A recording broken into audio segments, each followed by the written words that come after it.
நான் இப்ப குடுக்க போற இந்த மினி வாட்டர் ஃபால்ஸ பத்தின இன்ஃபர்மேஷன மறக்காம இந்த வீடியோ சேவ் பண்ணி வச்சுட்டு உங்க ஃபிரெண்ட்ஸ் அண்ட் ஃபேமிலிக்கு ஷேர் பண்ணி விட்டுருங்க. சீக்கிரமா போய் பார்க்க ஆரம்பிச்சுருங்க. ஏன் சொல்றேன்னா water flow step by step கம்மியாயிட்டே இருக்கு. நீங்க எப்போ போனா தான் சூப்பரா இருக்கும். இந்த பிளேஸ் எக்ஸாக்ட்டா எங்க இருக்குன்னு பார்த்தீங்கன்னா, கேளம்பாக்கம்ல இருக்க தையூர்ன்ற பிளேஸ் இருக்கு. ஆக்சுவலி தையூர் மினி வாட்டர் ஃபால்ஸ்னு கூட சொல்றாங்க. ஏன்னு சொன்னீங்கன்னா, ரெயின் பெய்யுற அந்த டைம்ல மட்டும் ஓவர்ஃப்ளோ ஆகி தண்ணி வர்றதுனால, அது ஒரு அருவியிலேருந்து கொட்டுற தண்ணி மாரி நல்ல ஒரு ஃபோர்ஸா வரதுனால, மினி வாட்டர் ஃபால்ஸ்ன்னு இதுக்கு நேம் வச்சிருக்காங்க. பட் இது எக்ஸாக்ட் லொகேஷன் எங்க இருக்குன்னு பார்த்தீங்கன்னா, சந்தானம் மூவில நீங்க பார்த்திருப்பீங்க. அந்த கலை நடக்கிற ஒரு மலை மேல போயிட்டுருப்பாங்க. ஸோ அந்த ஆஞ்சநேயர் கோயிலுக்கு கரெக்ட்டா எக்ஸாக்ட் ஆப்போசிட்ல இந்த இடம் இருக்கு. கரெக்ட்டா கேளம்பாக்கம்ல இருக்கு. ஸோ இதோட மேப்போட லொகேஷன் கீழ டிஸ்கிரிப்ஷன் லிங்க்ல தரேன். மறக்காம செக் பண்ணிட்டு போயிட்டு சீக்கிரம் போய் வியூ பண்ருங்க. இந்த இடத்துல ஆழம் கம்மியா இருக்கிறதுனால நீங்க நல்லா போய் என்ஜாய் பண்ண முடியும்.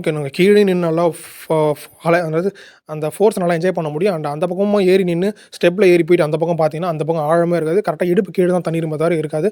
சூப்பரான ஒரு லொகேஷன் மறக்காம சீக்கிரமா இந்த ஒரு சீசன் முடியறதுக்குள்ள போங்க. அதுக்கப்புறம் ஃப்ளோ கம்மியாயிரும். ஸோ மறக்காம வீடியோ லைக் பண்ணிவிட்டு நம்ம கமெண்ட்ல என்ன சொல்லணும்னு நெனச்சு கமெண்ட் பண்றேங்க. இதுக்கு முன்னாடி இந்த பிளேஸ்ல போயிருந்தீங்கனாலும் எப்போ போனீங்க, எந்த வருஷம் போனீங்கன்னு கீழ கமெண்ட் பண்றேங்க.